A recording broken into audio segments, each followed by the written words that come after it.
Assalamualaikum warahmatullahi wabarakatuh. Terima kasih Ayah Bunda dan teman-teman yang telah hadir pada kegiatan EduTrip Virtual Tour ke Museum Nasional dengan tema Indonesia dalam Lintasan Sejarah. Sebelum memulai, izinkan saya Luneta Sandrasmono dan Freya Fosadanis sebagai pemandu acara pada kegiatan EduTrip hari ini untuk membacakan tata tertib acara hari ini. Demi kelancaran koneksi dalam sesi diskusi hari ini, mohon untuk bersedia mengaktifkan kamera dan mute mikrofonnya mulai sekarang dan selama berjalannya sesi. Sesi diskusi hari ini bersifat untuk kalangan terbatas. Kami akan merekam sesi ini untuk menjadi bahan diskusi pada sesi di kemudian hari. Perhatian, bahwa setiap peserta dilarang merekam sesi diskusi hari ini dalam bentuk video maupun audio. Para peserta hanya dapat mengikuti sesi ini dengan satu device saja. Apabila peserta login dengan lebih dari satu device, mohon ketahui bahwa kami akan pindahkan sementara akun peserta ke waiting room nggak diklarifikasi lebih lanjut. Sekali lagi, terima kasih sudah hadir bersama kita semua hari ini. Dan semoga kita semua dapat memetik manfaat yang bermakna dari acara hari ini. Siapkan diri dan semangat!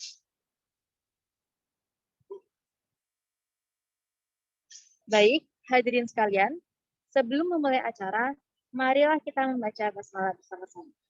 Bismillahirrahmanirrahim. Alhamdulillahirabbil alamin. Wassalatu wassalamu ala asyrofil anbiya'i wal mursalin wa ala alihi wa ashabihi ajmain. Amma ba'du. Yang kami hormati, Kepala SMP Al-Azhar Sukabumi Cibubur, Bapak Anwaruddin MPDI. Yang kami hormati, Wakil Kepala Sekolah Bidang Kurikulum, Bapak Saiful Arif SPHI. Yang kami hormati, Wakil Kepala Sekolah Bidang Kesiswaan, Ibu Raskanilisa SPD. Yang kami hormati, Dewan Guru SMP Al-Azhar Sukabumi Cibubur. Yang kami hormati, narasumber kita hari ini dari Museum Nasional adalah Kak Indra dan Karya, serta teman-teman yang bertugas hari ini terdiri dari saya, Luneta Sandrasmono sebagai MC1, Freya Fosadanis sebagai MC2, Atalah Iqbal Gania sebagai kameramen Zoom 1, Ratsya Adin Dimas sebagai kameramen Zoom 2, Syailendra Adirangga sebagai dokumentasi 1, dan Jaka Razendra Ginanjar sebagai dokumentasi 2. Marilah kita panjatkan puji syukur kehadirat Allah Subhanahu wa Ta'ala yang telah memberikan nikmat sehat dan kesempatan kepada kita semua, sehingga pada hari ini kita dapat hadir bersama dalam acara EduTrip SMP Al-Azhar Sukabumi Cibubur dengan tema Indonesia dalam Lintasan Sejarah. Sholawat dan salam selalu tercurah kepada junjungan kita Nabi Muhammad SAW.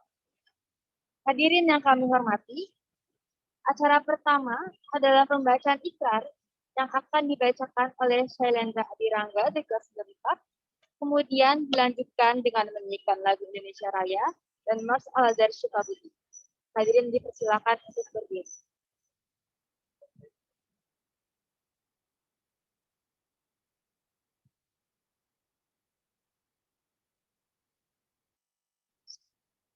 Bismillahirrahmanirrahim.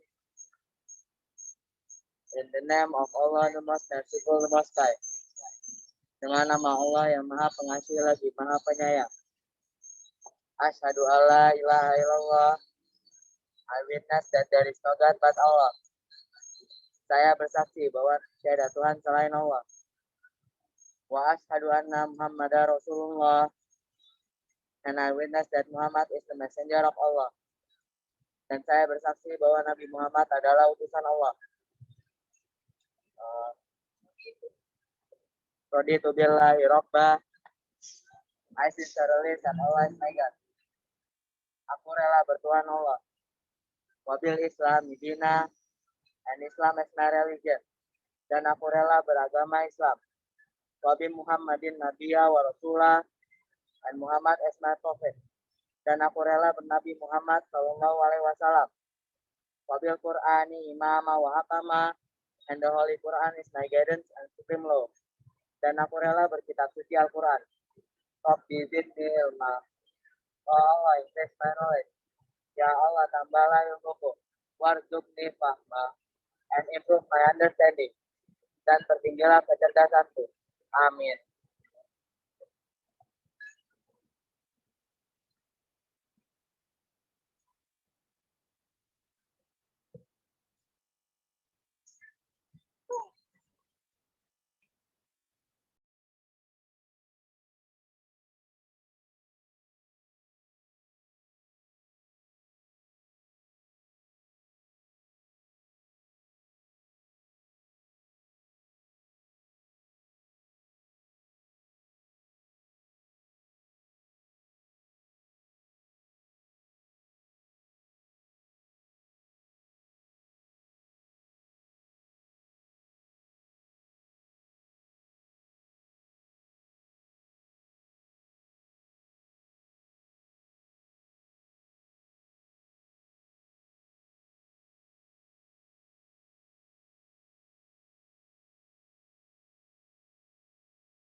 kibaran panji, Al-Azhar Syifa Budi.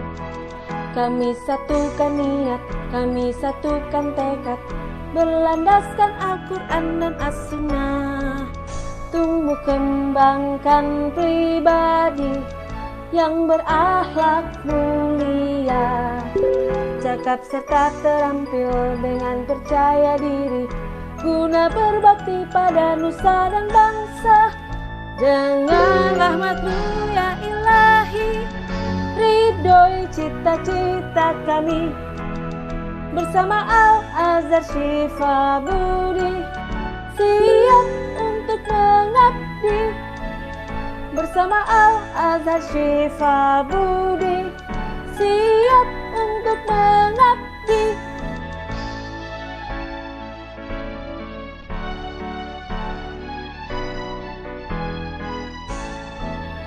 Di bawah kibaran panji, Al-Azhar Syifa Budi, kami satukan niat, kami satukan tekad, berlandaskan Al-Quran dan As-Sunnah. Tumbuh kembangkan pribadi yang berakhlak mulia, cakap serta terampil dengan percaya diri, guna berbakti pada nusa dan bangsa. Dengan rahmat-Mu ya Ilahi, ridhoi cita-cita kami, bersama Al-Azhar Syifa Budi, siap untuk mengabdi. Bersama Al-Azhar Syifa Budi, siap untuk mengabdi.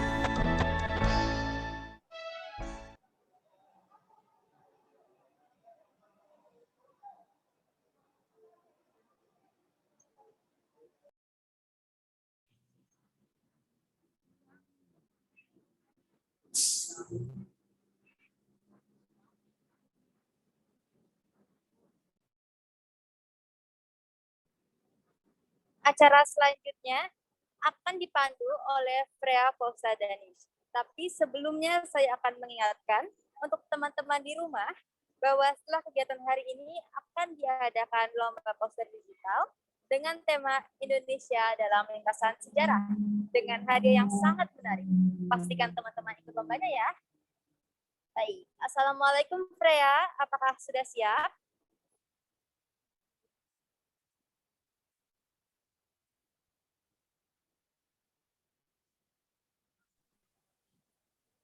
Waalaikumsalam warahmatullahi wabarakatuh. Waalaikumsalam warahmatullahi wabarakatuh. Baik, silakan Freya.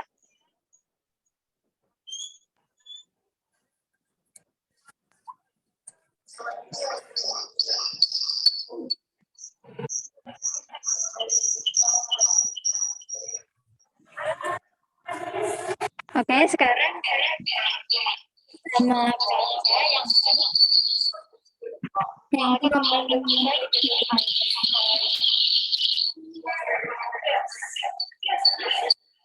jadi karya belakang kita seperti apa ya? Aku pakai suara sendiri. Halo teman-teman, adik-adik semuanya, selamat datang di virtual tour Museum Nasional. Perkenalkan, tadi sudah dikenal nih, nama aku Karya, dan kita sekarang berada di gedung lamanya Museum Nasional, atau sering disebut dengan Gedung A.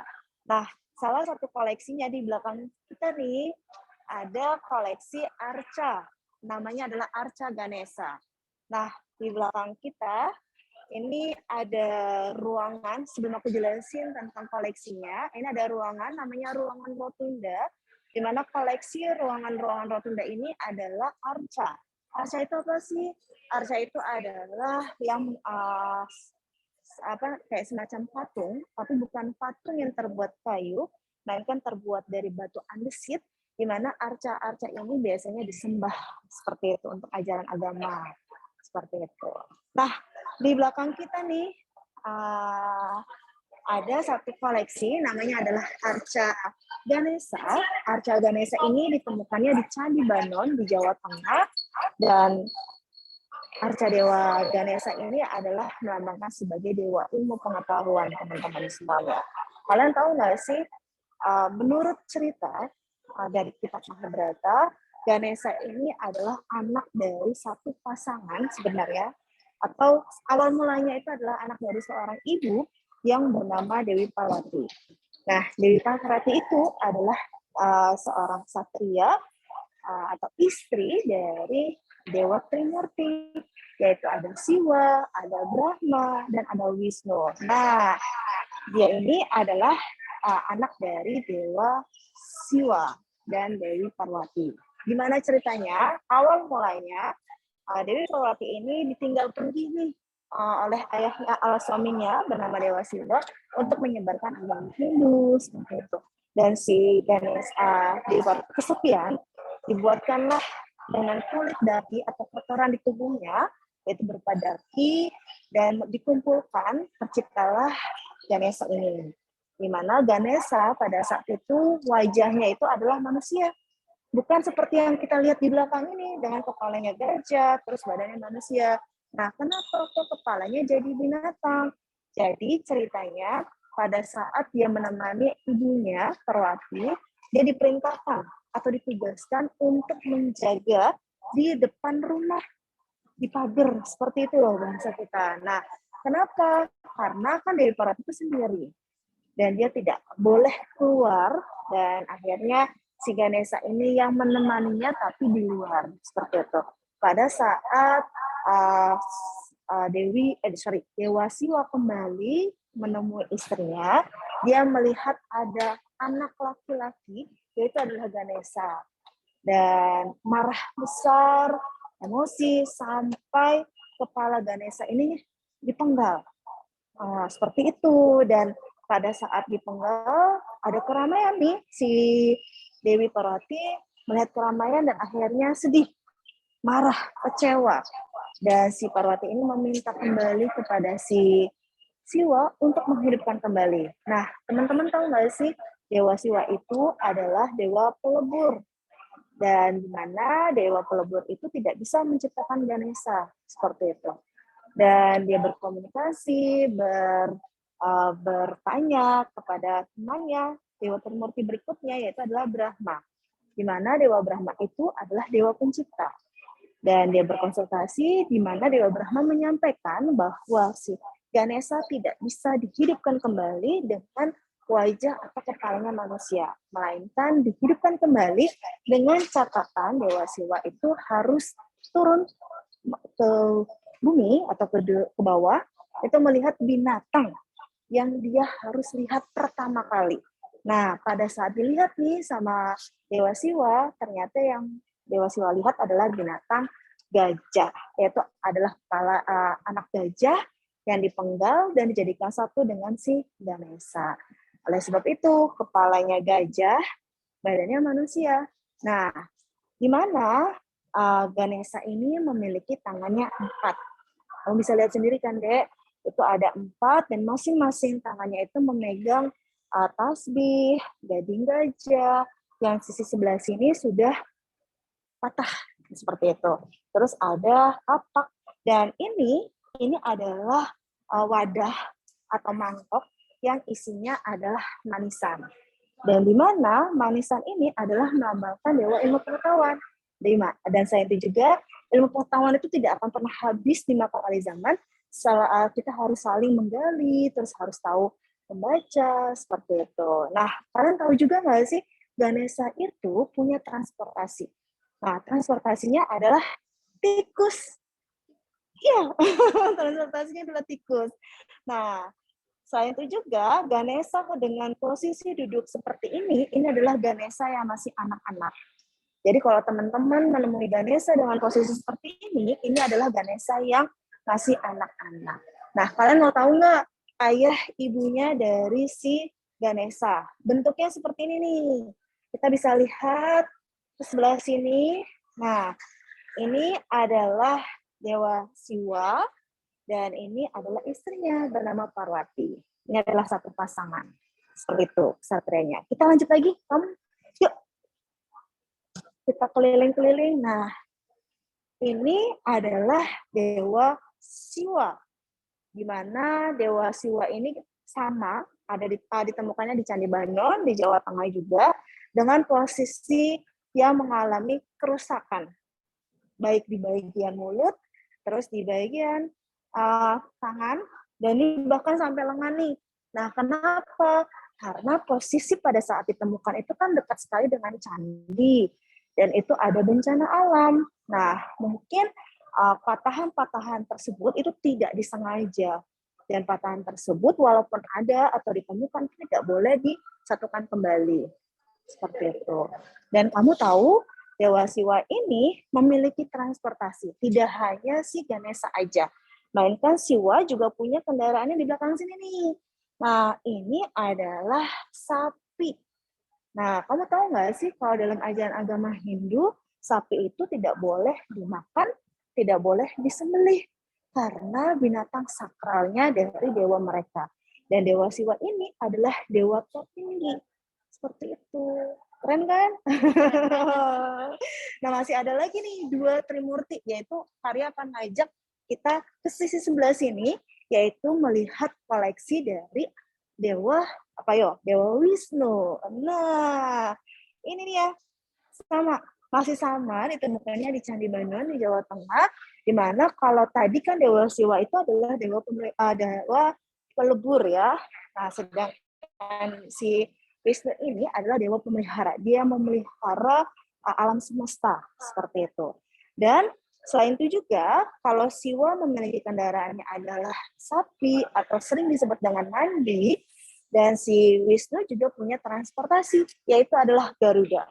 Nah, Garudanya di sebelah sini nih, teman-teman. Jadi, Garuda di sebelah sini adalah sebagai transportasi. Kalau kamu tahu, ke Bali itu ada patung yang sangat terkenal yang membuatnya adalah seorang seniman berasal dari Bali, yaitu adalah Inyomanuarte. Kelompoknya mereka membuat Garuda Wisnu Kencana. Jadi Garuda itu adalah sebagai pencana atau transportasi dari si Dewa Wisnu. Seperti itu. Nah, selain itu juga ada satu Dewa Trimurti lagi, yaitu adalah Dewa Brahma, di mana Dewa Brahma itu memiliki kepalanya tidak hanya satu, lebih dari satu. Mau lihat? Kita ke sebelah sini.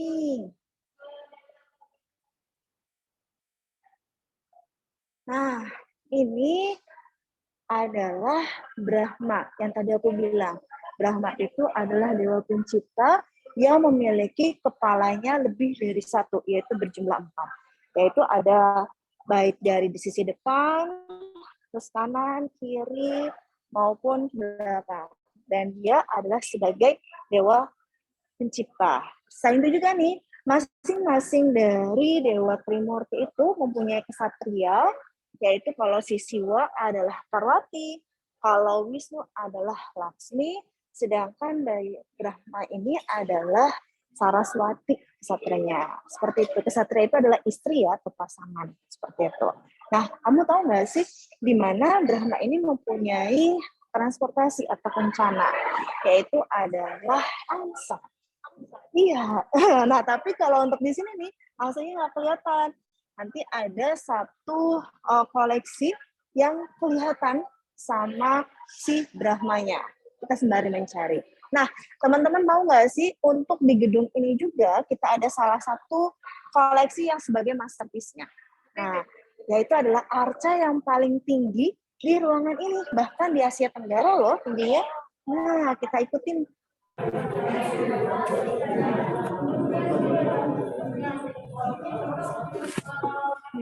Tinggi nggak koleksinya? Tinggi banget.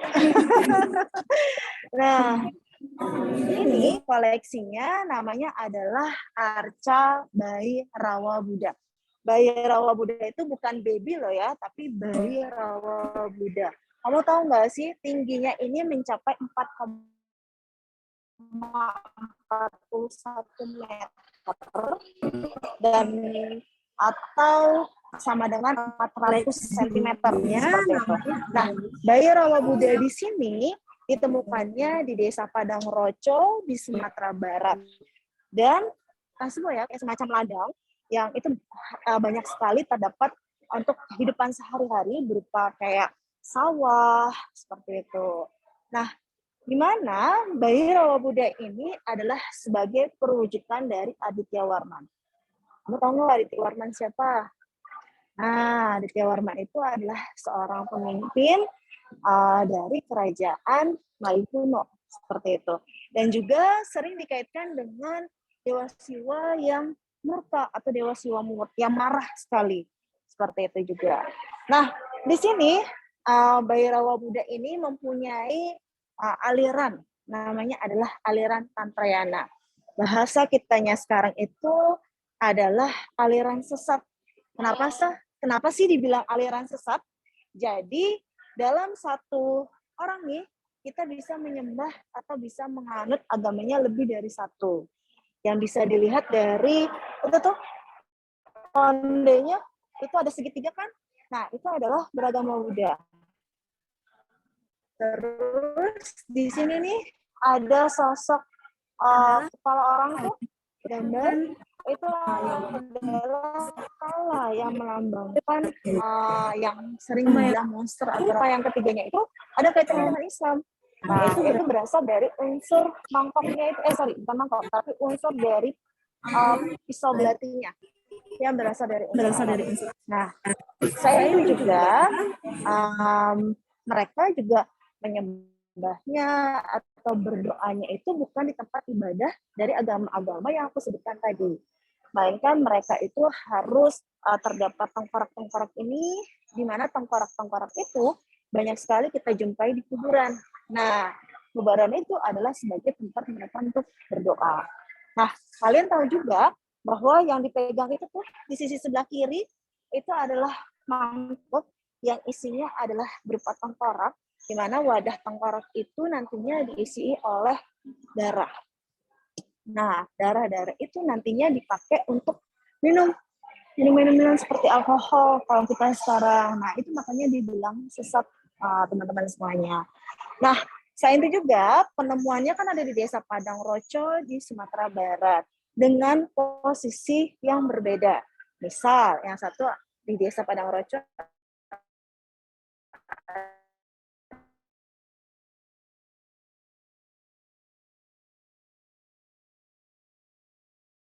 ada di sisi sebelah utara atau barat. Sisi yang pertama itu pada saat dan terkubur oleh tanah. Dan yang kelihatan nggak? Nah, sisi yang halus ini adalah sisi atau digunakan dulunya sebagai asahan cangkul atau asahan pisau. Dan sampai sekarang untuk melancipkan dari yang tumpul menjadi yang lancip itu dengan menggunakan asahan yang terbuat dari batu.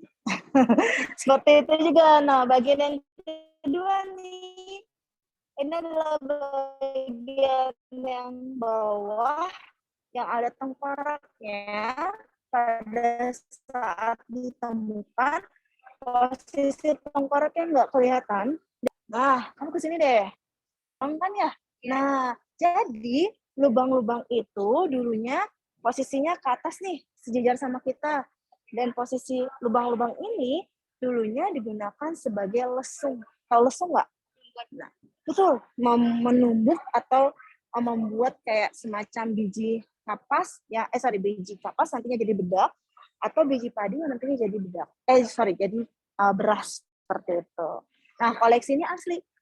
Nah, dan hanya ada 2 di dunia. Yang pertama ada di Museum Nasional, yang satunya lagi ada di Belanda. Seperti itu. Luar biasa kan koleksi Museum Nasional? Nah, ini masih hanya di gedung A saja. Kita bisa lihat nih, ya. Nah, kita bisa lihat di sisi belakang sebelah sini, itu ada pilarnya. Nah,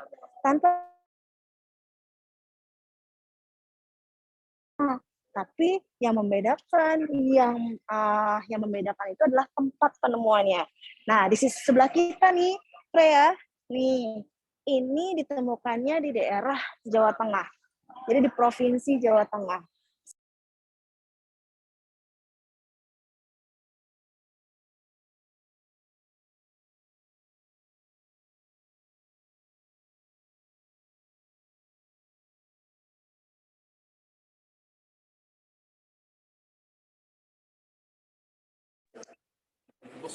Buria, Karya, Freya, suaranya tidak ada. Oke, sudah terdengar suaraku? Ya, sudah kembali. Sudah? Oke, kita lanjut Kak Freya. Kita sambil berkeliling-keliling, Kak Freya ada yang mau ditanya nggak nih sama aku?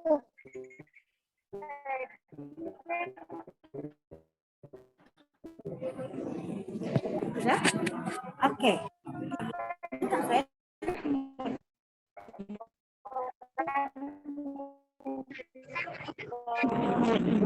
ada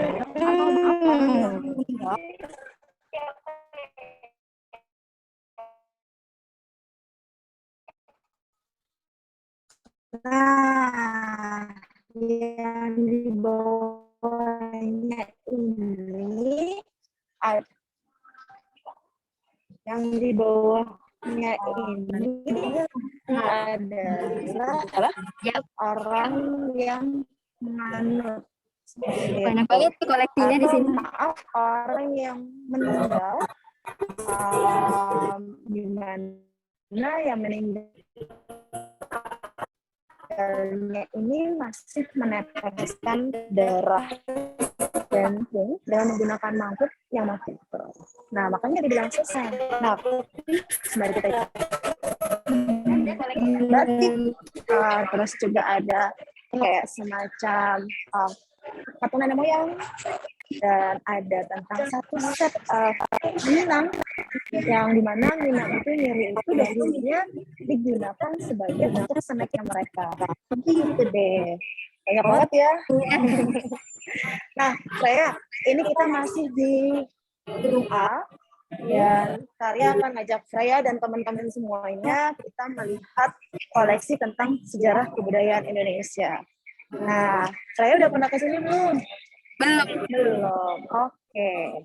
Nah, kita ke sebelah sini nih, Freya. Ini ada peta suku bangsa Indonesia. Nah, di mana Freya bisa lihat sendiri nih, dan teman-teman juga bisa lihat di sisi kanan, kiri, atas, bawah itu ada lukisan orang-orang atau lukisan kepala adat yang menggunakan pakaian tradisionalnya mereka. Nah, kamu tahu nggak yang melukisnya ini adalah seorang pelukis yang lahir di daerah Purbalingga, Jawa Tengah. Nah, beliau ini dulunya umur 12 tahun, pernah magang di kantor Hindia Belanda, dan membuat sebuah, karena dia senang sekali dengan lukisan, dia membuat lukisan-lukisan tentang peta, tentang gambaran Indonesia. Nah, si Bapak Pringadi ini membuat karya seni sebanyak 78 lukisan yang sampai saat ini dipamerkan. Nah, sebelumnya itu pernah karya lukisan Bapak Pringadi itu dibawa untuk dipamerkan di Paris. Nah, pada saat dilakukan pameran di Paris, ternyata ada bencana, yaitu adalah kebakaran. Nah, karyanya Bapak Pringadi ini itu rusak, hancur karena terbakar dan tidak bisa diselamatkan. Nah, karena bentuk tanggung jawab dari pameran yang ada di Paris, mereka memberikan sebuah ruangan berupa tingkat 2 di gedung A, dan itu saat ini masih dilakukan revitalisasi seperti itu. Dan ketika karyanya sudah nggak ada nih, Bapak Pringadi membuat kembali dengan karya-karya yang saya bisa lihat saat ini, yaitu ada lukisan-lukisan dimulai dari suku yang paling ujung, yaitu ada di Aceh, Sumatera, hingga Papua itu ada, seperti itu teman-teman. Nah, ini koleksinya sampai saat ini bisa dinikmati, padahal yang buatnya sudah wafat, sudah meninggal, seperti itu. Nah, kita lanjut lagi nih, Freya, jalan-jalan lagi, masih ada di gedung A, yaitu adalah koleksi si Gale-Gale. Nah, Freya pernah jalan-jalan ke Sumatera Utara nggak? Belum, oke. Di mana Sumatera Utara ini ada satu koleksi yang terkenal, dan salah satunya di danau, dekat sekali dengan Danau Toba. Iya, Pulau Samosir, seperti itu. Nah, ini namanya adalah Sigale-Gale. Dan sebenarnya ceritanya nih, kisahnya ada seorang raja di daerah Batak Toba dan mempunyai anak tunggal, anak satu-satunya. Namanya itu adalah Menggale, Freya. Nah, jadi pada saat Menggale itu hanya punya anak satu-satunya, ya kan? Si Menggale itu nama anaknya.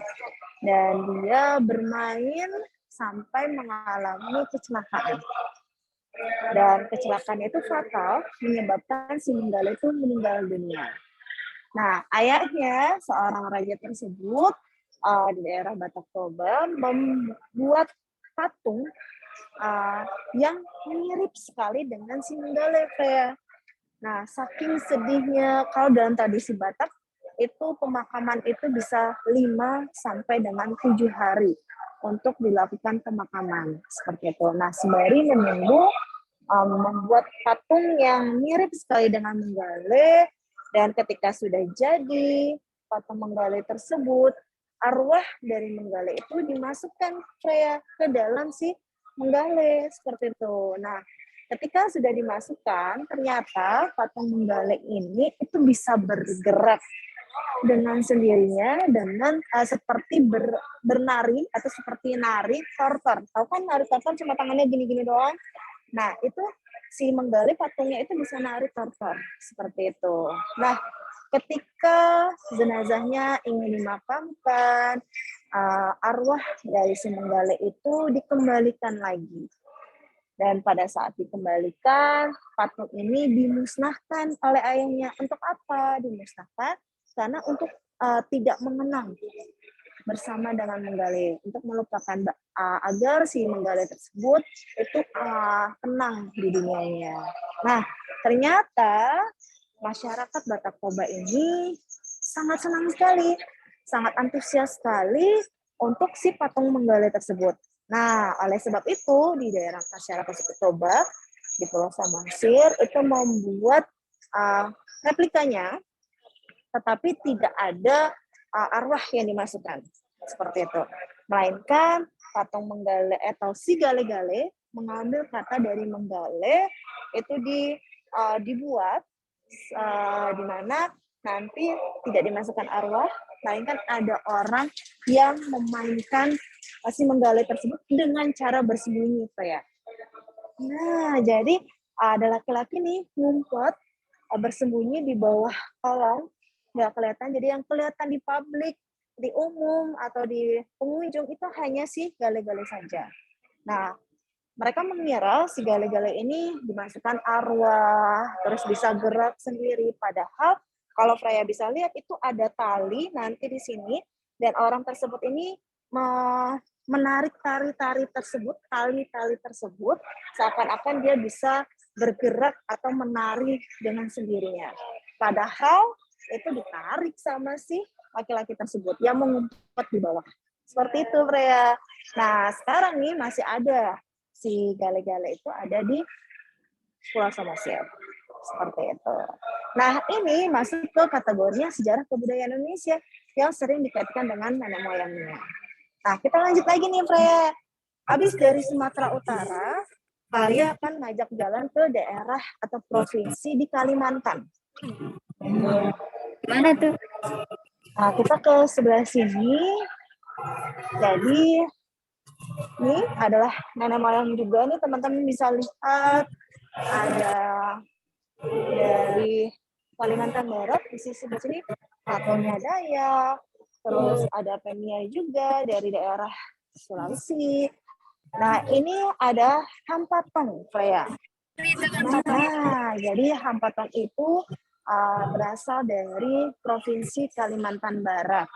Nah, itu adalah sosok atau figur dari leluhur suku Dayak, teman-teman semuanya.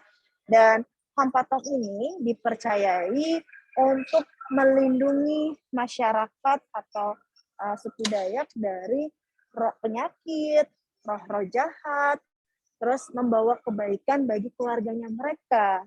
Dan ketika pada saat masuk ke masuk dalam lingkungan mereka, seperti itu. Nah, hampatong ini juga biasanya yang dua ini nih letaknya itu ada di rumah panjang. Tahu nggak rumah panjang? Rumah panjang itu adalah rumah tradisional dari Kalimantan Barat yang bisa dihuni satu rumah panjang itu bisa lebih 5 kakak. Nah, misalnya nih satu kakaknya 5 orang, berarti kalau ada 5 kakak 25 orang masuk dalam rumah panjang tersebut, teman-teman. Nah, ini yang besar banget. Dan hampatong ini ada di depannya.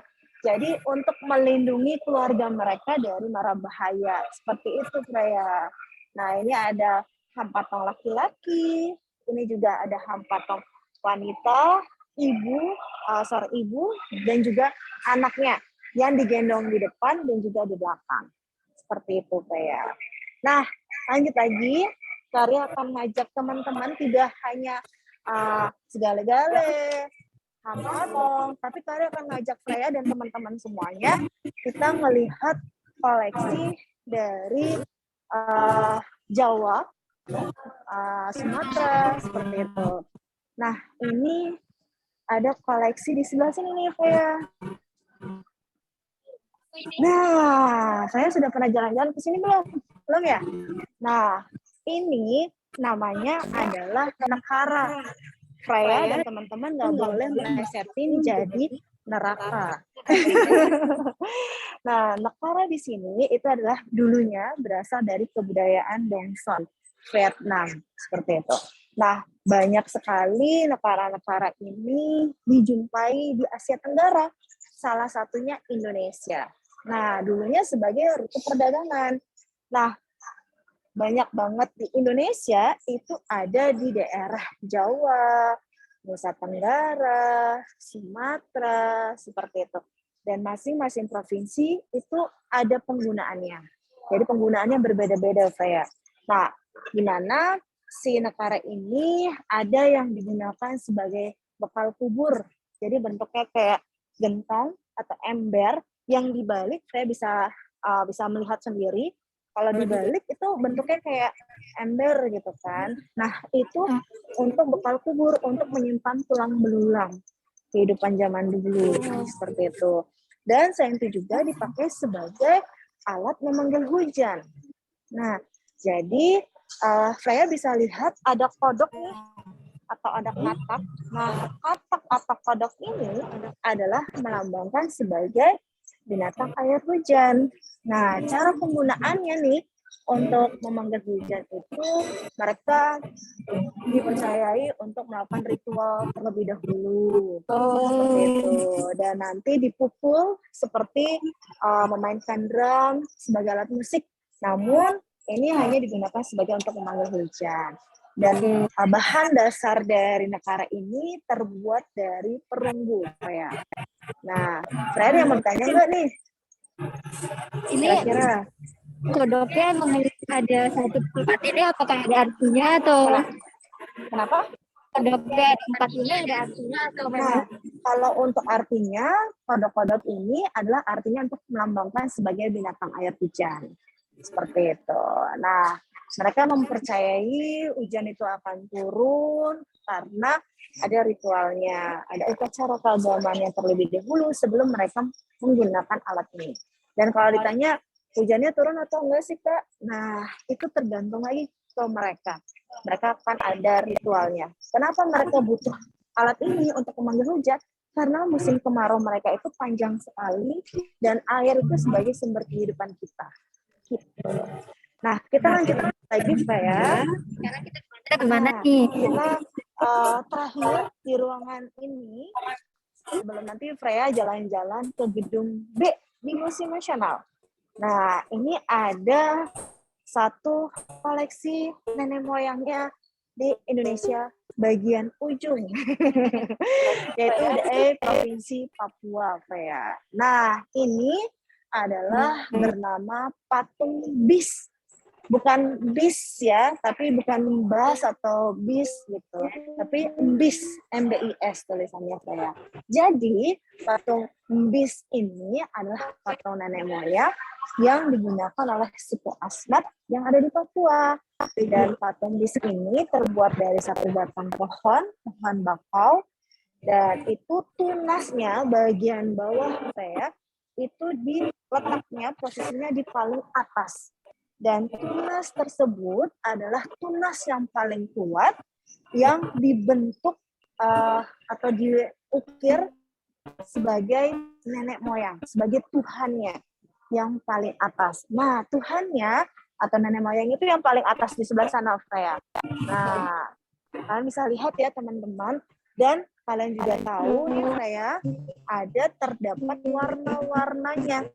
Kalau Freya bisa lihat ada 3 warna, yaitu ada warna putih, ada warna merah atau orange, dan juga ada warna hitam. Di mana 3 warna tersebut itu ada artinya, Freya. Nah, artinya yang putih nih, dominasi dengan warna putih, itu adalah melambangkan dunia atas, Freya. Nah, dunia atas itu adalah Tuhannya. Freya bisa lihat sendiri ya, tuh. Nah, untuk yang warna kedua itu ada merah atau orange, itu adalah melambangkan dunia tengah, di mana ada manusia, ada hewan, terus ada tumbuhan. Nah, itu adalah sebagai kehidupan kita. Sedangkan yang hitam, ini adalah melambangkan dunia bawah, adanya jin, roh, dan setan, seperti itu. Nah, Freya harus diketahui juga sama teman-teman, ini yang membuat patung bis ini adalah laki-laki.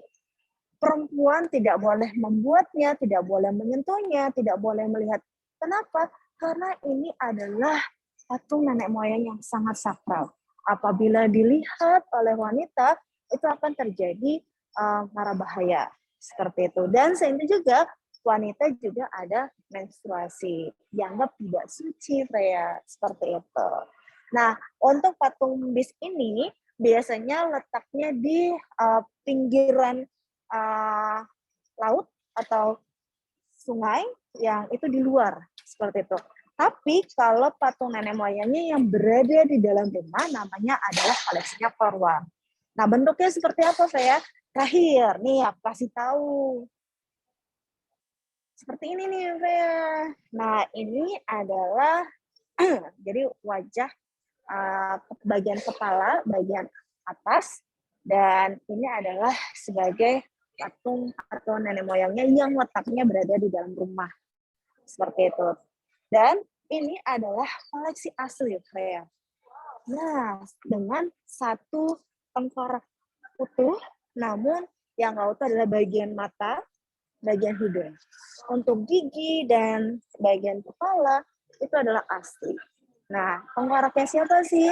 Itu adalah anak dari kepala adatnya yang dianggap sebagai sesepuh di situ. Seperti itu. Dan ini ukurannya kecil.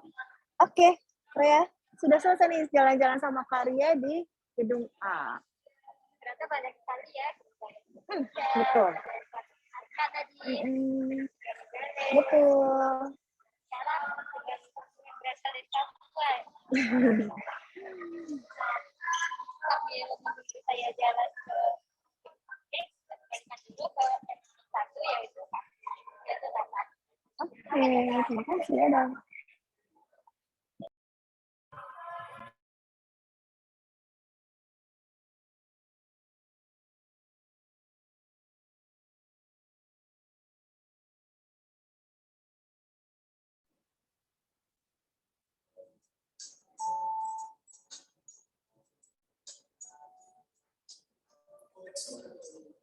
Baik, sekarang saya sudah berada di Gedung B Museum Nasional dan di sini saya akan ditemani oleh Kak Indra.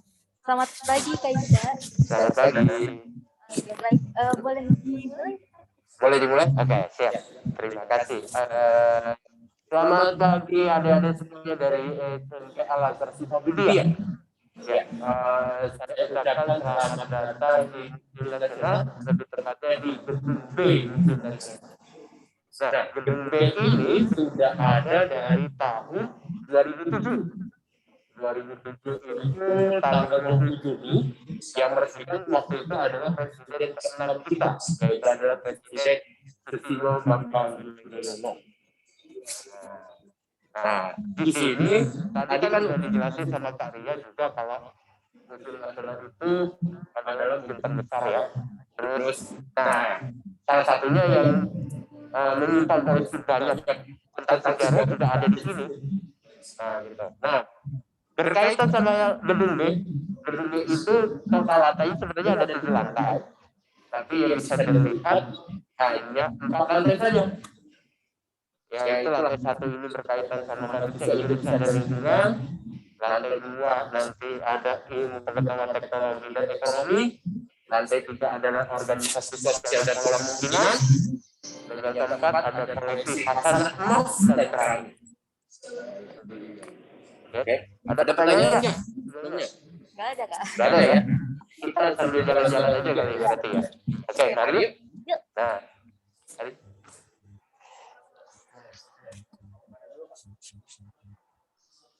Nah, bisa dilihat tuh, itu salah satu tema yang lantai 1, yaitu adalah manusia Indonesia dan lingkungannya, yang berkaitan sama manusia yang berasal dari peninggalan prasejarah yang sudah terjadi di Indonesia tahun sekitar 1,5 juta tahun yang lalu. Cukup lama ya, berkaitan sama manusia purba. Nah, salah satu artefaknya adalah yang ini. Nah, ini salah satu peninggalan fosil yang pernah diburu oleh para manusia purba waktu itu, yaitu adalah fosil gading. Nah, gadingnya itu bukan gading gajah, tapi gadingnya disebutnya adalah gading stegosaurus. Ini ditemukan di Sangiran dan usianya diperkirakan sekitar 700.000 sampai 150.000 tahun. Cukup lama ya. Nah, itu dia, cukup lama. Nah, yuk mari sebelah sini. Lanjut.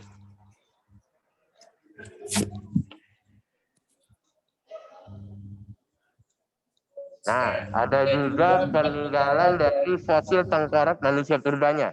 Jadi manusia purba itu dibagi menjadi 3 jenis berdasarkan periodenya. Nah, periode pertama adalah yang sebelah sana. Itu dari zamannya Paleolitikum. Disebutnya adalah Homo erectus archaicus. Nah, atau lebih kita dikenalnya adalah dengan sebutan Meganthropus paleojacanicus. Nah, yang kedua adalah dari periodisasi kemungkinan ya berasal dari Mesolitikum. Itu yaitu adalah Homo erectus typic. Nah, atau kita biasa kalau pernah belajar ya di kelas 7 mungkin atau kelas 8 itu adalah Pithecanthropus erectus. Lalu yang ketiga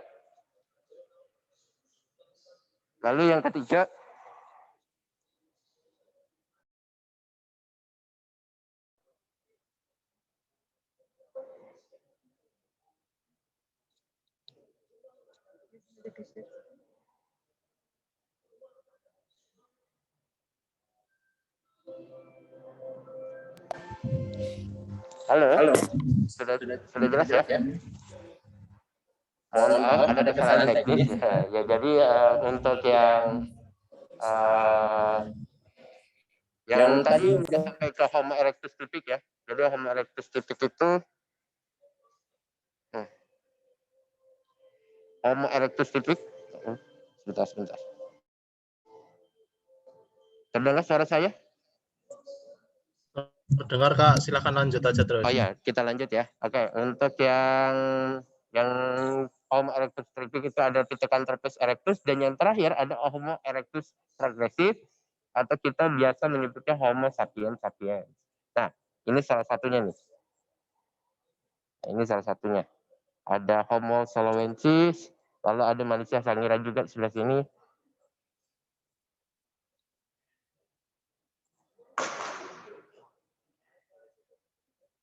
Nah, itu dia ya. Nah, tapi mohon maaf kalau untuk yang ini adalah koleksinya replika, yang aslinya ada di penemunya. Salah satunya yang terkenal adalah Eugene de Bois sama Van Koningswald. Yuk, mari sebelah sini.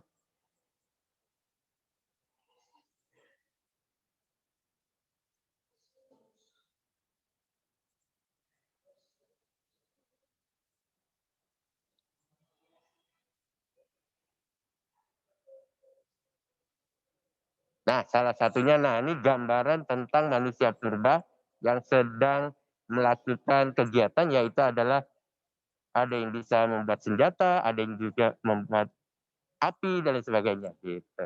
Nah, ini gambarannya ya. Periodenya kemungkinan besar ini berasal dari zaman Mesolitikum sekitar 450.000 sampai 150.000 tahun. Nah, ini dia nih.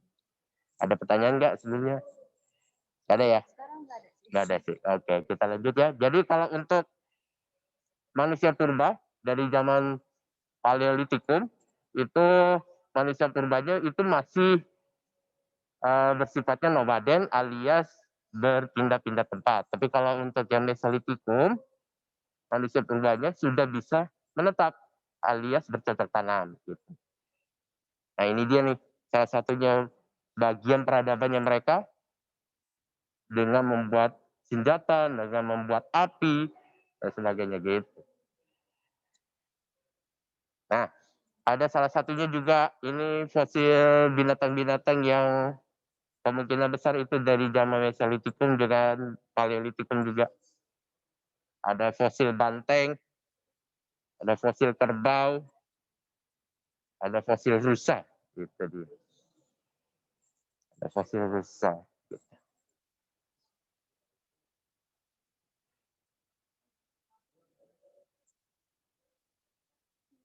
Ya, kita balik lagi.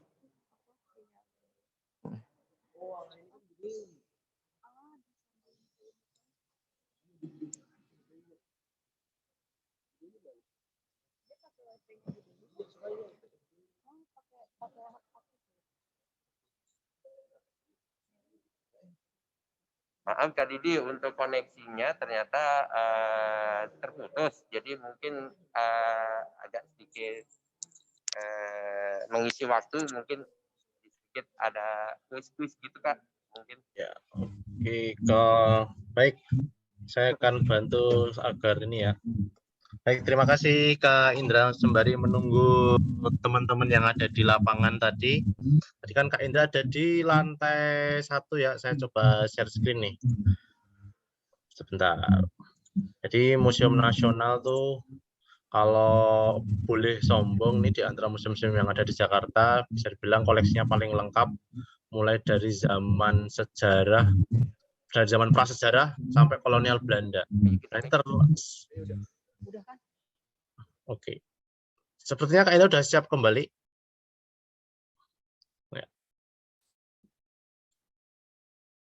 Silakan dilanjut.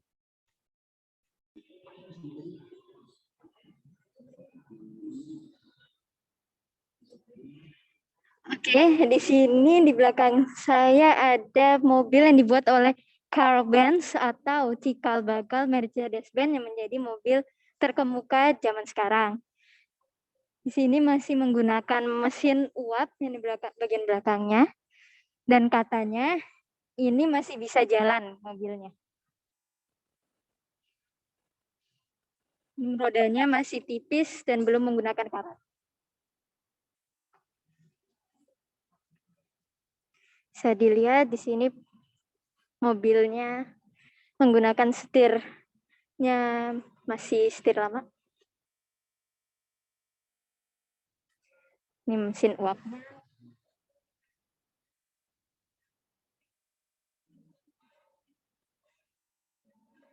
Mesin uap ini adalah sistem kemudi pertama yang berhasil dioperasikan di jalan.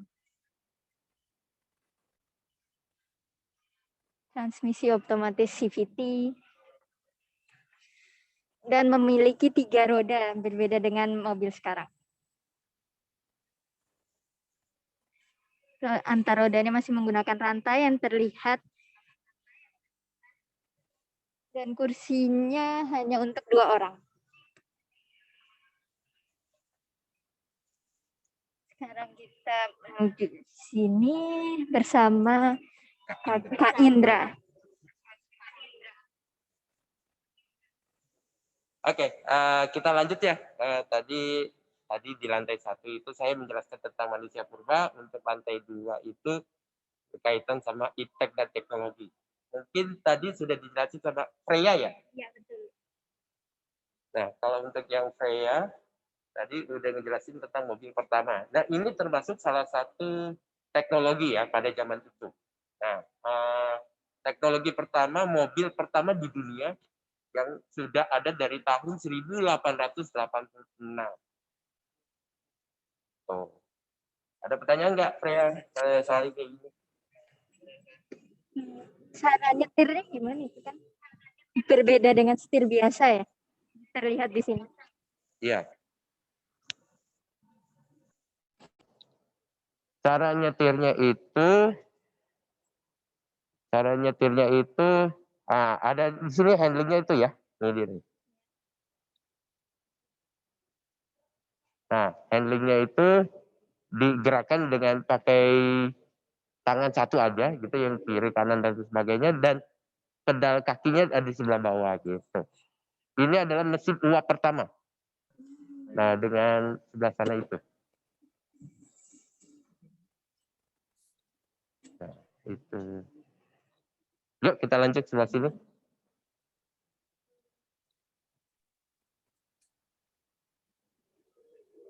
Apa ini? Nah, kalau ini adalah teknologi dari Kesultanan Banjar, yaitu adalah timbangan yang berasal dari abad 15 Masehi. Dengan menimbang pajak, yaitu atau upeti, tapi bukan pajak jadian loh ya, bukan. Tapi pajaknya adalah yang berkaitan sama pembayaran hasil bumi dan sebagainya gitu. Nah, hasil buminya di sebelah sini dengan ditimbangnya di sebelah sini, yaitu bukan benda tapi manusia. Iya, jadi manusianya yang sudah di sebelah sini itu adalah seorang pengantin biasanya. Seorang pengantin atau sepasang pengantin. Nah, bendanya di sebelah sini dengan ditimbangnya berdasarkan berat dari pasangan pengantin tersebut. Lalu barang tersebut ditimbang, jika setara nanti barang-barang yang ini akan dibagikan ke para tamu undangan lagi gitu. Bisa dibayangin ya, kalau misalnya nanti manusianya itu beratnya masing-masing 100 kilo, di sini juga harus 100 kilo. Tapi kalau misalnya nanti memenuhi, baru nanti akan dibagikan ke tamu undangan gitu. Kalau nggak memenuhi harus ditambah gitu ya barangnya gitu. Oke, ada lagi nih sebelah sini. Ya betul.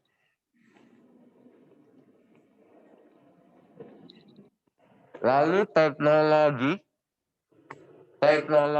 yang pernah berkembang di Indonesia adalah mata uang.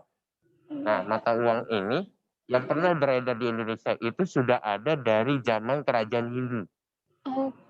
Dari zaman kerajaan Hindu. Nah, waktu itu yang terkenalnya adalah dari peninggalan kerajaan Majapahit, namanya uang bobok. Ingat ya, bobok, bukan yang lain. Bukan yang lain ya. Nah, kalau yang lain itu jadinya kasar. Jadinya kasar ya. Namanya uang gobok. Ya. Uang gobok di sebelah sana. Nah, itu peninggalan dari Majapahit waktu itu pernah berkuasa di tanah Jawa Timur. Lalu berkembang lagi pada saat kerajaan Hindu ada masuk ke masa penjajahan.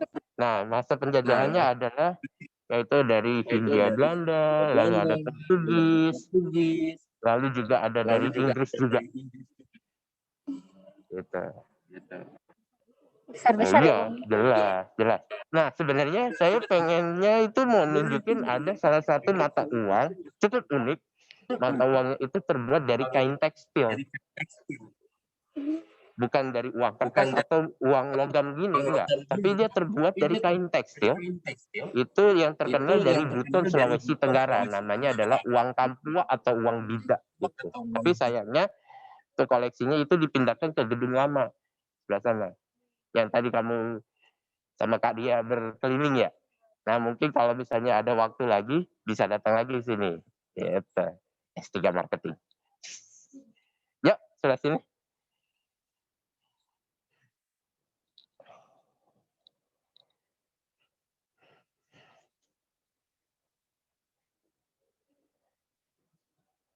Nah, teknologi selanjutnya adalah dari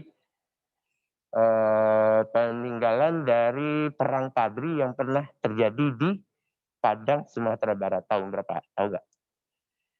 Tahu nggak? Nggak tahu ya. Perang Padri yang pernah terjadi di Padang, Sumatera Barat itu terjadi tahun 1803 sampai 1838. Nah, perangnya siapa? Nah, perangnya Indonesia betul. Tapi tokoh pahlawan nasional siapa? Ada yang tahu nggak? Tahu nggak? Tahu nggak?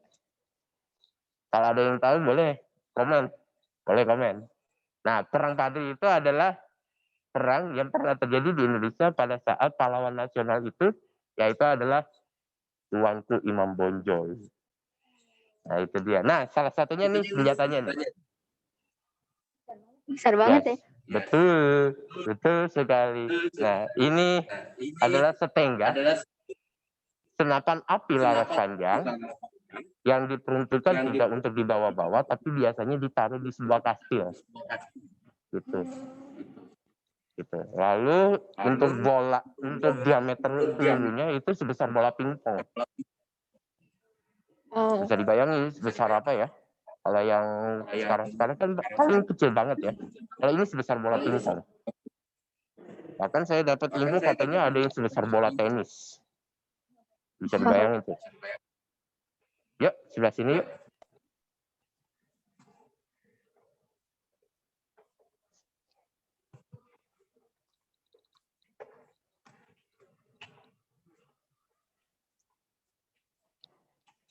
teknologi apa lagi nih?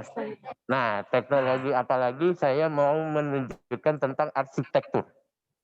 Nah, arsitektur zaman dulu itu kan banyak sekali yang beraneka ragam nih. Salah satunya adalah ini. Gitu.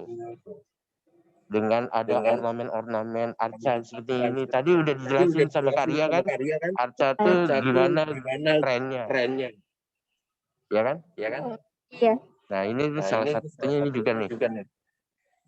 Yang berkaitan sama, kalau bisa kalian lihat nih kayak desa penari kayaknya. Tapi enggak, bercanda. Tapi bukan itu ya. Nah, tapi bukan ini. Saya mau arsitekturnya adalah yang berkaitan sama peninggalan dari dinasti Sanjaya. Dinasti Sanjaya pernah berkuasa di tanah Jawa. Oh, Nah, tahu nggak? Tahu nggak? Kata ya. Ya itu adalah Candi Borobudur. Ya. Candi Borobudur. Candi Borobudur. Nah, Candi Borobudur itu candi apa? Buddha. Candi Buddha. Sip, betul. Candi Buddha. Candi Buddha dengan memiliki berapa level tingkatan? Ada? 3. Ada 3. Yang pertama adalah Kamadatu, Rupadatu, dan Arupadatu. Nah, Kamadatu itu adalah dunia dengan bentuk, dunia dengan emosi ya. Lalu yang Rupadatu itu dunia dengan bentuk, Arupadatu dunia tanpa bentuk. Gitu. Jadi untuk bisa mencapai nirwana itu harus melewati 3 itu. Nah, gitu, makanya melambangkan tinggi banget kan Candi Borobudur ya. Tapi sayangnya yang ini cuma miniatur, yang aslinya ada di sana. Di mana ayo? Di Jogja, Magelang. Magelang, Jawa Tengah, betul sekali. Gitu. Nah, dapat info sedikit bahwa Candi Borobudur ini dibuat dari masa dinasti Sanjaya abad ke-9, abad 10. Nah, tapi waktu itu ditemukannya sama orang Inggris, utusan dari Belanda. Namanya siapa? Siapa itu? Jawabannya adalah Raffles. Oh, Raffles waktu itu tahun 1814. Nah, itu tertulis di bukunya yang tebelnya itu bisa sampai 500 halaman. Nama judul bukunya adalah History of Java. oke. Yuk, sebelah sini yuk. Nah, ada teknologi astronomi. Nah, teknologi astronomi itu bukan yang berkaitan sama zodiak ya, bukan. Bukan. Tapi yang berkaitan sama ilmu perbintangan gitu. Nah, tapi perbintangan itu bukan yang khusus perbintangan, tapi yang menggambarkan dunia gitu. Ini. Ada koleksi peta, lalu ada koleksi kompas, dalam buku kapal, dan sebagainya gitu. Nah, untuk Belanda sendiri, waktu pernah datang ke Indonesia itu, dia menggunakan apa? Kapal. Kapal kan? Nah, bagaimana caranya mereka bisa datang ke sini? Dengan Menggunakan. kompas. Dengan kompas kan pastinya. Iya. Atau kalau sekarang itu, bukan sekarang ya, tapi itu dengan kompas. Itu untuk zaman sekarang. Tapi kalau untuk zaman dulu, dia melihatnya dengan cara melihat bintang. Gitu. Dengan caranya melihat bintang. Nah, bintangnya ke arah mana, nah, bisa dituju ke sana. Gitu. Nah, ini peta penggambaran dari peta dunia abad ke-18. Ini. Ada pertanyaan enggak? Kontrasnya besar banget deh ini. Iya, betul sekali. Utara selatannya mana ini? Nah, ayo yang mana? Yang bola-bola. Coba dibayangin, kita datang ke Museum Nasional. Nah, Museum Nasional itu alamatnya di mana? Alamatnya apa? Jakarta Pusat. Jakarta Pusat. Nama alamat lengkapnya? Jalan Medan Merdeka Barat. Nah, Barat. Bayangin, ini Barat nih ya. Sebelah sana berarti? Sini barat. Sebelah sana? Timur. Sebelah sana timur. Sebelah sana? Selatan. Sebelah sana? Utara. Gitu bayangin ya. Oke? Bisa dibayangin ya? Bisa dibayangin ya? Ini masih berfungsi berarti ya? Oh, kalau yang udah dimuseumkan biasanya sudah enggak. Oke. Yuk, lanjut yuk. Sebelah sini. Gitu cara membandingnya.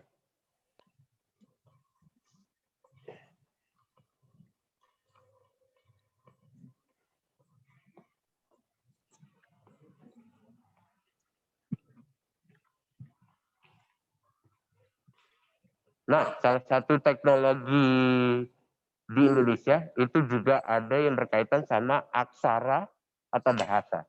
Nah, aksara pertama, aksara dan bahasa duluan mana? Ayo. Bahasa. Bahasa atau aksara? Bahasa mungkin. Bahasa mungkin ya. Bahasa mungkin ya. Nah, jawabannya adalah betul bahasa. Jadi bahasa yang pernah datang ke sini yaitu adalah bahasa Sanskerta. Dengan hurufnya bisa macam-macam. Nah, salah satunya adalah huruf Palawa. Nah, di belakang saya ini ada prasasti.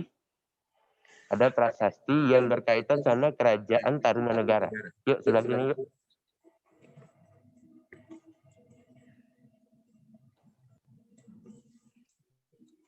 Nah, ini salah satu prasasti terkenal dari bangsa Indonesia. Ada yang tahu apa? Ada yang tahu apa? Prasasti Ciaretan. Prasasti Ciaretan. Ya, betul sekali. Nah, ini adalah prasasti Ciaretan. Tapi sayang sekali, yang ini adalah replika ya. Yang aslinya ada di Sungai Ciaretan, Bogor, Jawa Barat. Oke, nah dengan bahasa Sanskerta yang hurufnya huruf Palawa. Isinya tentang apa? Yaitu adalah tentang pujian kepada raja yang pernah berkuasa di tanah kerajaan Tarumanegara waktu itu. Namanya adalah Raja Purnawarman. Itu ciprakan kaki. Kayak Hall of Fame di Planet Hollywood ya. Itu dia. Nah, ini dia isinya pujian. Itu menurut info gitu. Oke. Nah, sebenarnya ada koleksi peninggalan dari kerajaan tertua di Indonesia. Tapi di lantai 3 nanti ada Kak Didi yang akan menjelaskan. Nah, tapi saya ingin menjelaskan tentang yang itu. Boleh di sini aja. Nah, ini nih. Bisa dilihat ya.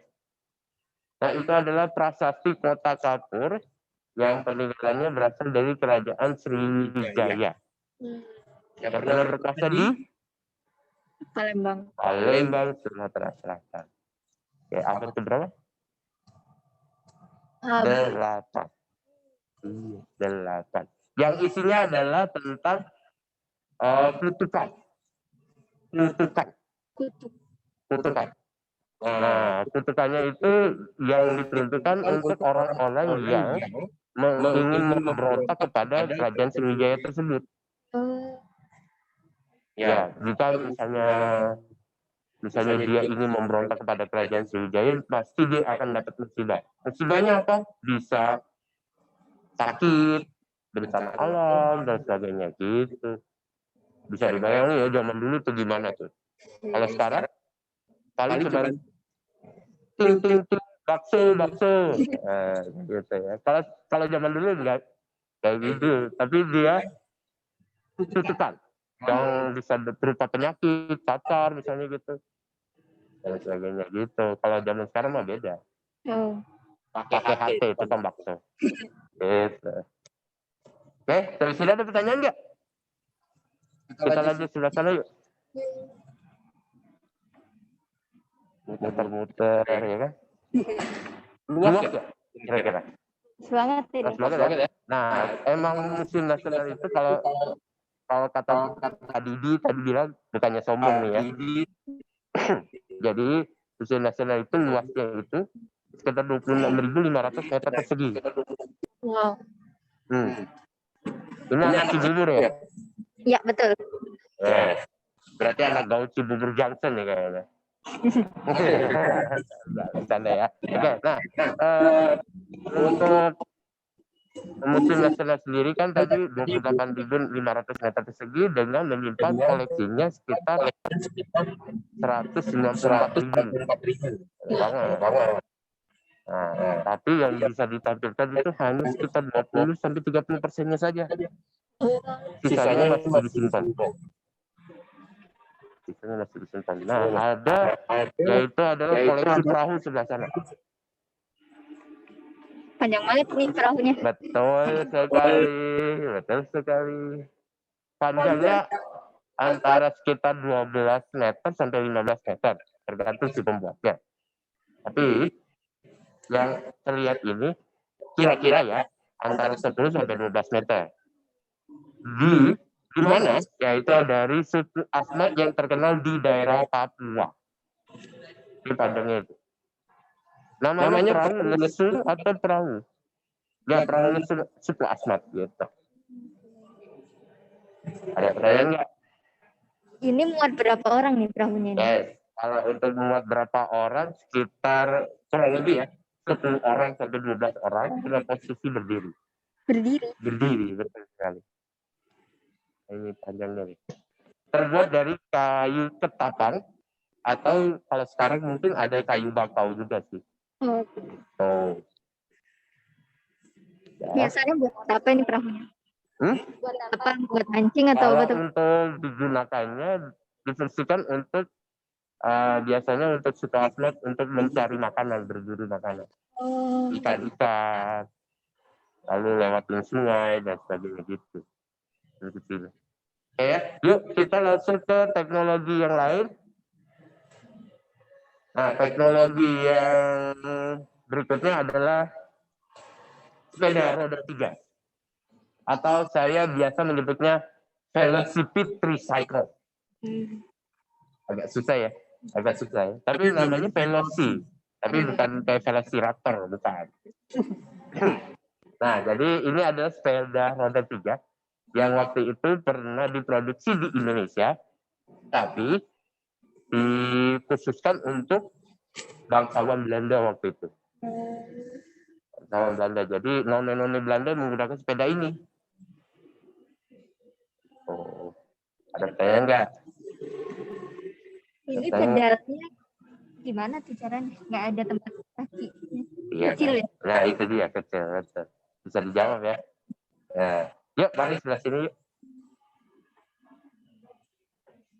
Terakhir saya mau menjelaskan tentang ini deh pesawat. Nah ini salah satu teknologi dari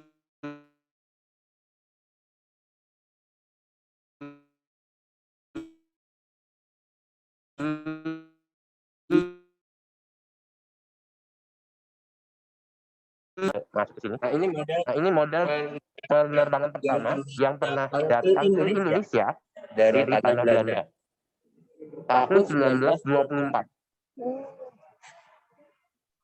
Oke, nah pesawatnya ini terbang dari sekitar tanggal 1 Oktober, baru tiba di Indonesia tanggal 24 November. Cukup lama ya, hampir 2 bulan ya, hampir 2 bulan. Nah, untuk model pesawatnya itu bisa dilihat ya, ini model pesawat apa nih? Satu, Oh, dengan nomor penerbangannya HNACC F7. Gitu. Pilotnya ada berapa? Jumlahnya ada 3. banyak ya? Ada 3. Yes, ada 3 doang tapi kalau pesawat sekarang kan mungkin bisa 4 atau 5. Iya. Itu yang pesawat satu gitu. Ya. Ada pertanyaan nggak? Ini bensinnya untuk berapa 2 bulan itu 1 kali misi Jadi aja? kalau untuk transitnya, istilahnya transit ya. Jadi turunnya itu bisa, saya dapat infonya 2 kali. Oh, Gitu. awet ya bensin. Ya bisa dibilang gitu. Oke. Ada pertanyaan lagi nggak? Kalau nggak ada, mungkin saya udahi dulu karena mungkin nanti di lantai 3, lantai 4 akan dijelaskan oleh Kak Didi. Oke. Oke. Ada pertanyaan lagi? Kalau nggak ada, terima kasih. Nah, untuk Pak Didi, terima kasih banyak. Untuk lantai 3-nya silakan saya serahkan kepada Kak Didi. Baik, terima kasih Kak Indra, Kak Ria, dan teman-teman dari SMP Al-Azhar Sifa Budi. Nah, tadi udah kita lihat beberapa koleksi Museum Nasional. Jadi kita sebenarnya kalau datang ke Museum Nasional, kita itu kalau lihat satu-satu, itu seharian nggak cukup. Jadi biasanya kalau ditemanin pemandu, paling kita ada waktu sekitar 90 menit, itu aja belum semua. Kita kasih lihat yang masterpiece-nya. Jadi ada beberapa ruangan yang memang tidak boleh ambil foto ataupun video, yaitu ada di lantai 4. Nah, nanti ini isinya luar biasa. Kenapa saya bilang luar biasa? Karena nanti isinya emas semua ya. Nah, tadi di lantai yang awal tadi Kak Ria, jadi sebenarnya kita kalau masuk Museum Nasional, kita bisa belajar tentang Indonesia dari zaman ke zaman ya, bagaimana perkembangannya. Kayak contohnya misalnya nih, dulu sebelum mengenal agama kan tadi saya sempat tulis di chat, nenek moyang kita kan memuja atau menyembah roh orang yang sudah meninggal. Mereka bisa percaya rohnya bisa dipanggil kemudian masukkan ke dalam batu. Kalau kalian ingat ada istilah menhir atau tugu batu yang disembah. Nah, kita punya koleksi itu, kayak bahkan patung-patung yang tadi yang sempat dijelaskan oleh Kak Ria, itu ketika proses pembuatannya pun ada upacara pemanggilan roh. Nah, ketika zamannya memang patung-patung ini dipercaya di dalamnya ada rohnya, tapi kalau sekarang kita lihat patungnya ya biasa aja, begitu. Nah, bahkan di lantai 4 nanti saya akan kasih lihat ada yang bisa disebut namanya benda pusaka. Kalau di kerajaan-kerajaan yang masih eksis, contohnya di Jogja kan ada keratonnya tuh, itu ada hari tertentu untuk memandikan benda pusakanya, ya kan?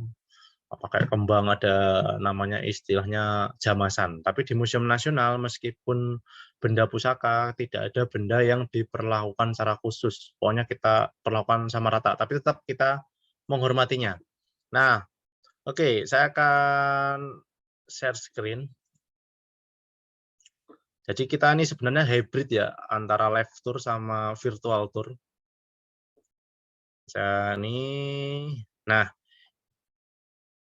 ini tadi kalau kita pas di lantai 3 ini yang sudah Kak Ria jelaskan tadi ya, nekara yang ada kataknya untuk upacara manggil hujan. Nah, kemudian di lantai 3 saya mau kasih lihat satu nih. Ini dari kerajaan yang paling tua di Nusantara kita, Kerajaan Kutai. Nama peninggalannya Prasasti Yupa atau Prasasti Mulawarman. Ini menggunakan bahasa yang pertama kali dipakai di Nusantara, yaitu bahasa Sanskerta, huruf Palawa. Ini yang ditemukan ada 7, salah satunya ada di lantai 3 ini, pokoknya semuanya ada di Museum Nasional. Nah, yang namanya prasasti sebenarnya nggak melulu ditulis di batu, tapi ada juga yang ditulis di ini lempengan besi kayak gini nih. Nih, ya. Jadi kalau kita ke makam tuh ada batu nisan tuh secara sederhana kita juga bisa sebut namanya prasasti. Jadi kalau zaman dulu yang ada petugas khusus untuk membuat prasasti ataupun arca-arca tadi ya. Nah, tadi kan sudah saya tulis itu di chat apa perbedaannya arca sama patung. Nah, jadi kalau kita mau bahas lebih jauh, tepatnya sih arca kalau kita main ke candi ya. Tapi kalau misalnya kita lagi jelasin ke anak-anak SD, TK, kita sebut patung aja nggak apa-apa. Nanti kalau kita pakai kata arca, nanti mereka bingung lagi ya. Oke, kita langsung aja ke lantai 4 yang isinya emas semua. Nih, Lantai saya nggak akan detail satu-satu, yang ya mencoba membuat kalian tambah penasaran nanti kalau kalian ke sini. Jadi sebenarnya kalau kita ke Museum Nasional nih lokasinya sudah instagramable. Nah, jadi yang suka main medsos, kalian mau foto-foto, wah sangat recommended. Nah, ini lantai 4-nya isinya emas semua, yang sebelah sini ini namanya ruang harta karun. Kenapa? Karena semua emas yang di sini ini ditemukan di bawah tanah dan secara tidak sengaja. Contohnya ini. Nah, ini foto situsnya ya. Di namanya Khasanah Wonoboyo karena di Desa Wonoboyo di Jawa Tengah sana. Jadi pada tahun 1990 petaninya itu ketika mau jual tanah untung untung, dia nggak sengaja menemukan guci ini jumlahnya 5. Box dari perunggu ini jumlahnya 1. Pas dibuka ternyata isinya emas semua, totalnya ada 35 kg. Bayangin apa yang akan terjadi kalau kalian menemukan emas sebanyak ini ya. Ini isinya ada di Museum Nasional nih. Ini ada hiasan mahkota. Salah satu masterpiece-nya ini. Mangkuk Ramayana nih yang digambar ini nih, Mangkuk Ramayana. Kalau kita mau lihat detailnya, dia ada di sini nih. Oke. Nih Mangkuk Ramayananya. Ini nggak ada kaitannya dengan Mall Ramayana. Kenapa namanya Mangkuk Ramayana? Karena di pinggirannya ini ada beberapa adegan cerita Ramayana. Itu kisah cinta antara Rama dan Sinta atau Sita juga boleh. Ini ya mangkuknya nih ya, ini diperkirakan sebagai perlengkapan upacara. Bayangin tuh, kalau dilihat dari lokasi penemuannya kan diperkirakan Mataram kuno nih di Jawa Tengah. Bahkan kerajaan itu ada pada abad sekitar 8 sampai 10. Bayangin abad segitu pasti peralatan sangat sederhana, tapi ternyata hasil karyanya luar biasa. Ya, contoh gampangnya bandingin aja sekarang sama zaman dulu ya. Kalau sekarang nih kalau di Jakarta nih, kalau kita lihat orang membuat bangunan tinggi itu kan pakai alat-alat berat tuh ya yang tinggi. Nah, apakah zaman dulu kayak ketika membuat Candi Borobudur, Candi Prambanan, apakah pakai kayak gitu juga? Nah, itu luar biasanya nenek moyang kita. Ini ada kelat bahunya juga yang dipakai di sini, lengan kanan, lengan kiri. Jadi kalau kalian pernah lihat film Raja-Raja tuh pakai serba emas, serba dari ujung rambut sampai ujung jempol ya ada tuh. Ya memang seperti itu ternyata.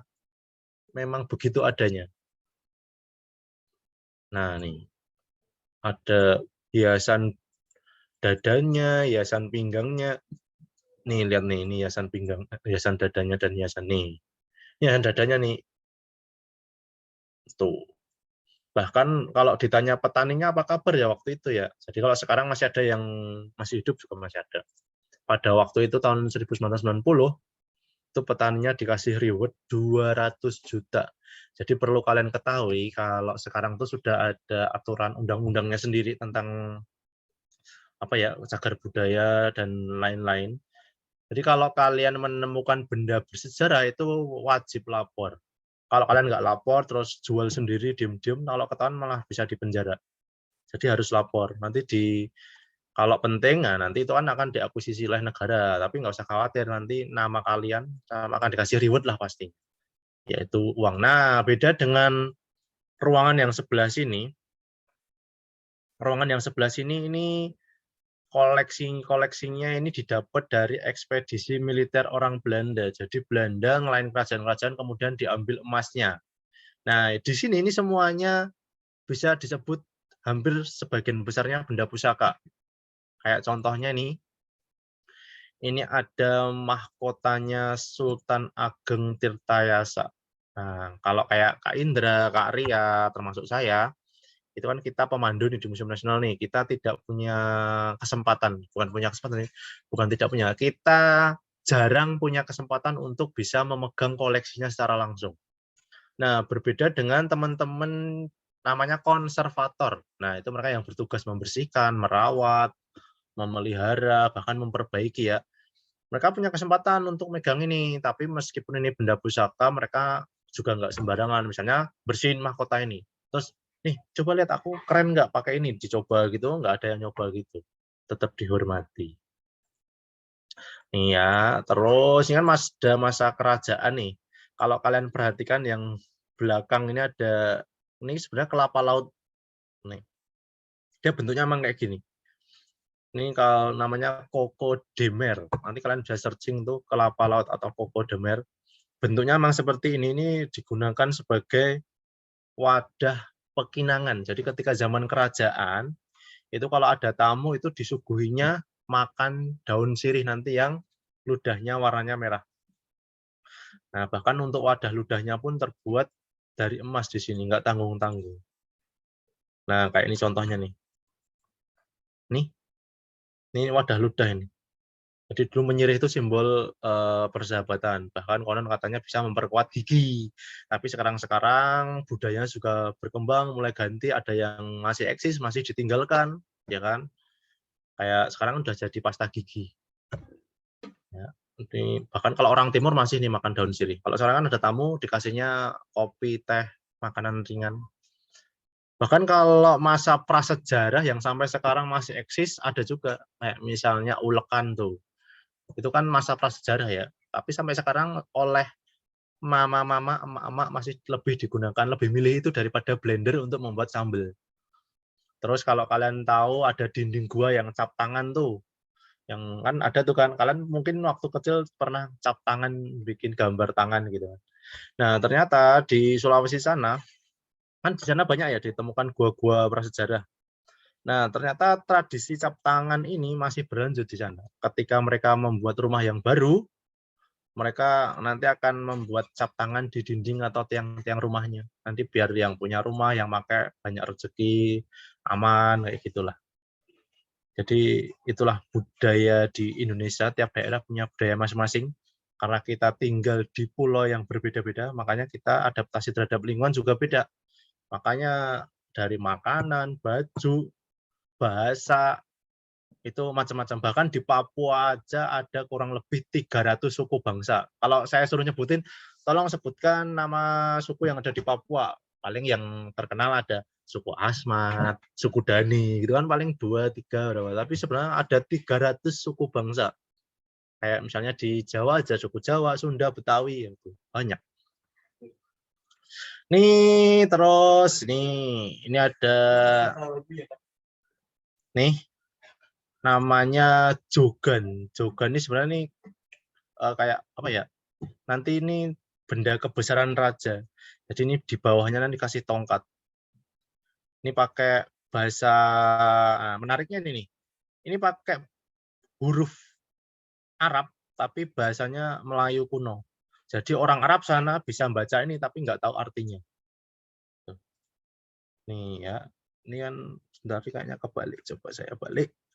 Ini kan kalau tuh kelihatan ada tulisannya nih. Bismillahirrahmanirrahim dan seterusnya. Ini Arab gundul ya. Nah ini terus selain ini ada keris ujian tampes, konon katanya bisa mengatur hujan. Ya itu percaya. Nah jadi benda yang di sini kan termasuk benda pusaka. Kalau kita lihat Atau mungkin kita terpesona dengan bentuknya yang wah keren, ada emasnya, ada berliannya. Tapi benda ini kalau dibawa ke kampung halamannya itu benar-benar dihormati. Bahkan kita yang bukan siapa-siapa, misalnya nih pernah kejadian, jadi kan kalau di Bali ada perang puputan ya.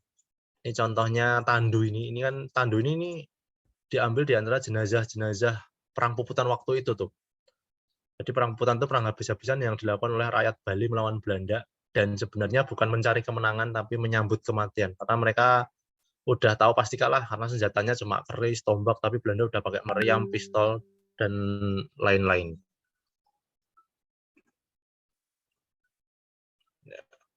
Halo, Bu. Ya, oke ya.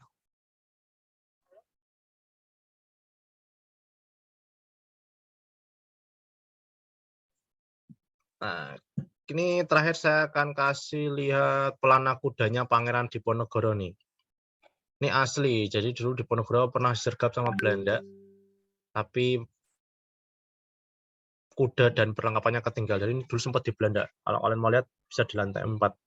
Tiketnya murah loh, untuk anak sekolah cuma 2.000. Kalau untuk dewasa 5.000. Jadi kalau kalian datang pakai baju sekolah 2.000. Tapi kalau kalian datang pakai baju bebas tuh kita nggak tahu kalian anak sekolah atau orang dewasa. Kadang kalau kalian sudah pakai baju bebas tuh udah berbeda banget. Oke, mungkin itu aja dari saya karena kita sudah hampir jam 12. Silahkan kalau yang mau bertanya maupun langsung atau lewat chat silahkan. Saya kembalikan ke teman-teman yang di lapangannya. Tadi ada Rea sama temennya ya, atau Ibu Dewi silahkan.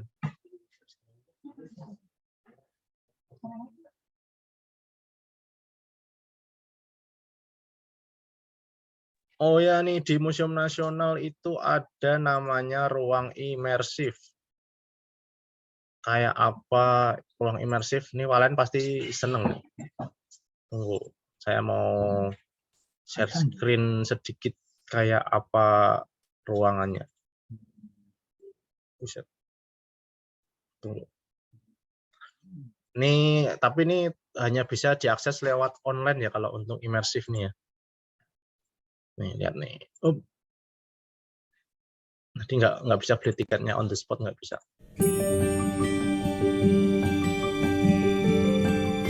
Nah, ini ruang imersiva namanya. Kalian harus perang war tiket dunia maya.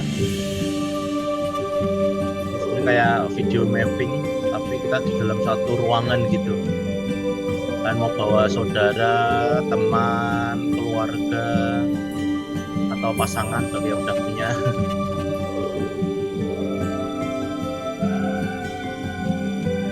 Jadi untuk imersiva ini saat ini tiketnya masih murah. Bukan murah sih, gratis malah. Hanya membeli tiket reguler aja yang tiket masuk 5.000. Bisa jadi nanti bulan berikutnya sudah berbayar dan tiketnya sendiri.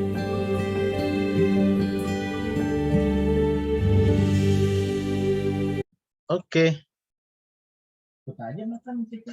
Itu dari saya, semoga bermanfaat dari Kakak Indra dan Kak Ria tadi. Silakan Bu Dewi. Kalau ada yang mau bertanya atau kita tutup sampai di sini.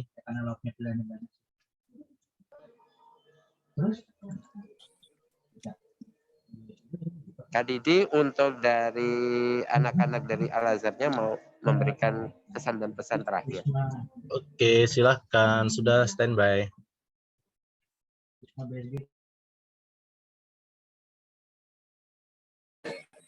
Masya Allah, tanpa terasa, kita sudah ada di penghujung kegiatan EduTrip SMP Al-Azhar Syifabudi Cibubur. Dan sebelumnya saya ingatkan sekali lagi, setelah kegiatan hari ini akan diadakan lomba poster digital dengan tema Indonesia dalam lintasan sejarah dengan hadiah yang pastinya menarik. Baik, untuk kegiatan selanjutnya adalah pembacaan doa yang akan dipimpin oleh Bapak Roni Nugraha MAG.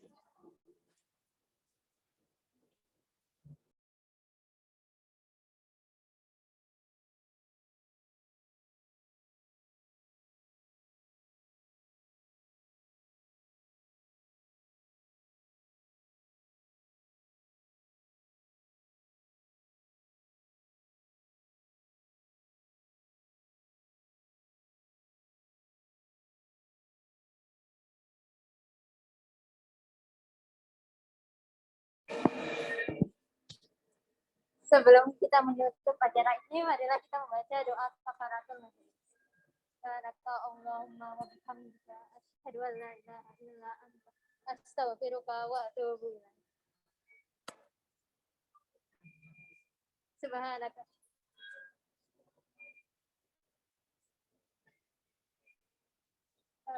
Amin ya rabbal alamin.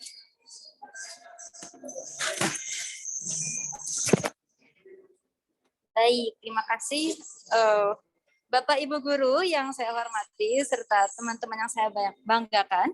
Alhamdulillah acara Editrip SMP Al-Azhar Syifaburi Cibubur dengan tema Indonesia dalam Lintasan Sejarah sudah selesai dilaksanakan. Sekali lagi kami ucapkan terima kasih. Semoga kita dapat memetik manfaat dari kegiatan hari ini. Dan sebelum acara ditutup, kami akan mendokumentasikan acara hari ini. Untuk Bapak Ibu Guru dan teman-teman yang belum mengaktifkan kameranya, mohon untuk mengaktifkan kameranya.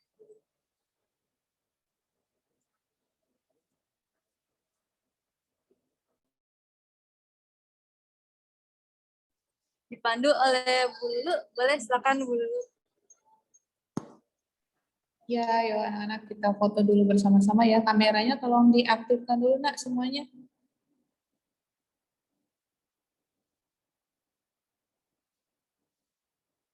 Yuk, kamera diaktifkan semuanya ya. Di sini ada berapa slide nih? Ada 4 slide ya. Slide pertama, kameranya diaktifkan dulu semuanya ya. Terima kasih yang udah mengaktifkan kamera. 3, 2, 1. Ya, slide kedua. Ya, semuanya tetap senyum ya, supaya nanti fotonya bagus. Kameranya tolong diaktifkan untuk yang belum mengaktifkan kamera. Yuk. 3, 2, 1. Slide ketiga. Ya, di sini ada anak-anak ya, kelas 9 semua nih. Kameranya tolong diaktifkan nak, semuanya. 3, 2, 1. Yang belum mengaktifkan kamera, silakan diaktifkan dulu kameranya. Ya, slide yang terakhir. Kita foto ya, 3, 2, 1. Ya, sudah selesai. Satu lagi ya, sekali lagi ya. Ya, slide pertama nih, slide pertama. Dava, tolong kameranya diaktifkan Dava. Ya. Oke, Nadila 91 kameranya tolong diaktifkan. Ya, foto lagi ya. 3, studio 1, ayo siap-siap. 3, 2, 1. Ya, terima kasih. Tata, terima kasih Bu Dewi. Ya, sudah di foto ya, sudah di screenshot.